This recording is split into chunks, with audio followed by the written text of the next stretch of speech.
ರಾಜ್ಯಪಾಲರು ನಮಗೆ ಮತ್ತೆ ಪದೇ ಪದೇ ಹೇಳಬೇಕಾಗಿಲ್ಲ. ರಾಜ್ಯಪಾಲರು ಕೇಂದ್ರ ಸರ್ಕಾರ BJP ಅವ್ರು ಏನು ಹೇಳ್ತಾರೆ ಅದನ್ನು ಮಾಡ್ತಾರೆ. ಅದ್ರಾಗ ಎರಡು ಮಾತಿಲ್ಲ. ಅದು ಸತತವಾಗಿ ಅವ್ರು ಪ್ರೂವ್ ಮಾಡ್ತಾ ಇದ್ದಾರೆ. ಈಗ ರಾಜ್ಯಪಾಲರಿಂದ ಬೇರೆ ಏನು ಅಪೇಕ್ಷೆ ಮಾಡಲಿಕ್ಕೆ ಸಾಧ್ಯ ಇಲ್ಲ. ಇದು ನಮಗೆ ಎಕ್ಸ್ಪೆಕ್ಟೆಡ್ ಇದು ಅವ್ರು ಮಾಡ್ತಾರೆ ಅಂತೇಳಿ. ರಾಷ್ಟ್ರಪತಿಗಳಿಗೆ ರವಾನೆ ಮಾಡಿದ್ದಾರೆ. ಗೊತ್ತಿದೆ ಅದು ಅವ್ರು ಮಾಡುವಂಥ, ನಮ್ಗೆ ಗೊತ್ತಿದೆ ಇವ್ರ ರೀತಿ ಮಾಡ್ತಾರೆ ಅಂತೇಳಿ. ಬೇರೆ ಏನು ಇವರಿಂದ ಅಪೇಕ್ಷೆ ಮಾಡುವಂಥದ್ದು ಇರಲಿಲ್ಲ ನಮಗೆ. ನೋಡಿ, ದ್ವೇಷ ಭಾಷಣ ಯಾರೇ ಮಾಡಲಿ, ಅದು MB ಪಾಟೀಲೇ ಮಾಡಲಿ, ಶರಣ್ ಪ್ರಕಾಶ್ ಪಾಟೀಲ್ರೇ ಮಾಡಲಿ, ಯಾರೇ ಮಾಡಲಿ, ಏನ್ರಿ ಇವತ್ತು ನಮ್ಮವ್ರು ನಮ್ಮ ಜಿಲ್ಲೆದಾಗ ಒಬ್ರು ಅದಾರ ಏನ್ರಿ, ಅವ್ರು ಅನ್ಸು ದ್ವೇಷ ಭಾಷಣ ಬಹುಶಃ ಯಾರೂ ಮಾಡಿರ್ಲಿಕ್ಕಿಲ್ಲ ಇಡೀ ದೇಶದಲ್ಲಿ. ಮುಂಜಾನೆ ಮಾಡ್ತಾರೆ, ಮಧ್ಯಾಹ್ನ ಮಾಡ್ತಾರೆ, ಸಾಯಂಕಾಲ ಮಾಡ್ತಾರೆ, ರಾತ್ರಿ ಮಾಡ್ತಾರೆ. ಎಲ್ಲ ಅಸಂಬದ್ಧ ಪದ್ಧತಿಗಳು, ಅವಿಸಂವಾದ ಮಾಡೋದು, ಕೆಟ್ಟ ಪದಗಳನ್ನ ಉಪಯೋಗಿಸ್ತಾರೆ. ಅವ್ರು ಯಾವ ಸಮಾಜದವರು ಅವರು ಬಿಡಿ. ಅದೆಲ್ಲ ನಿಮ್ಗೆ ಗೊತ್ತಿದೆ. ಯಾರು ತಪ್ಪಿಸ್ತೆ ಇವ್ರಿಗೆ ಕುಂಬಳಕಾಯಿ ಕಳ್ಳಾರ ಹೆಗಲು ಮುಟ್ಟು ನೋಡ್ಕೊಂಡ್ರೆ ಇವ್ರು ಮಾಡೋ ಕೆಲಸ ಅದೇ ಇದೆ, ದ್ವೇಷ ಭಾಷಣ ಮಾಡೋದು. ಅದಕ್ಕೆ ಇವತ್ತು ಸಹ ಅದನ್ನು ದ್ವೇಷ ಮಾಡ್ತಾರೆ, ದ್ವೇಷ ಭಾಷಣದ ಇದಕ್ಕೆ ಇವರು.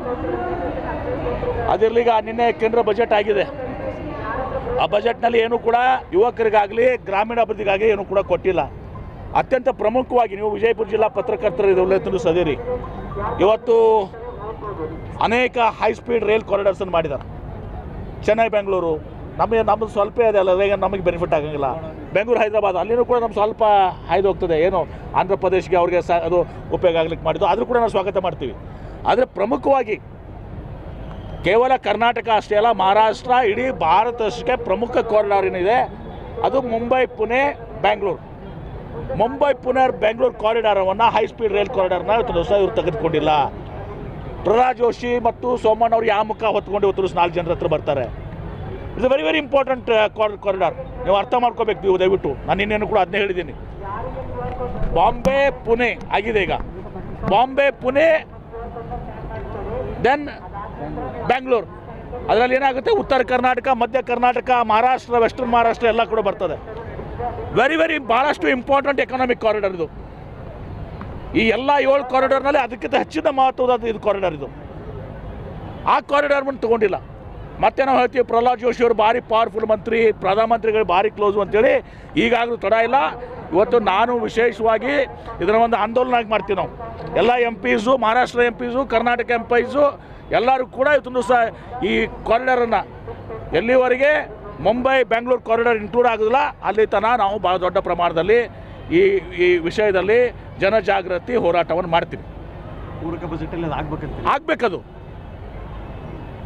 ಅದರಲ್ಲಿ ನಾನು ವಿಶೇಷವಾಗಿ ವಿನಂತಿಯನ್ನು ಮಾಡ್ಕೋತೀನಿ, ಕೈ ಮುಗಿದು ಪ್ರಾರ್ಥನೆ ಮಾಡ್ತೀನಿ.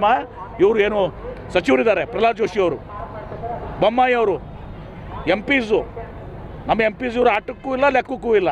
ಆಟಕ್ಕುಂಟು ಲೆಕ್ಕಕ್ಕಿಲ್ಲ ಅಂತ ಹೇಳ್ತಾರಲ್ಲ, ಆಟಕ್ಕೂ ಇಲ್ಲ ಲೆಕ್ಕಕ್ಕೂ ಇಲ್ಲ. ಪ್ರಧಾನಮಂತ್ರಿ ಬಂದು ಮಾತಾಡದೇ ಇಲ್ಲ ಅವರು, ಬೈನೇ ತೆಗಂಗಿಲ್ಲ ಅವರು. ಇದು ಭಾಳ ದೊಡ್ಡ ಅನ್ಯಾಯ.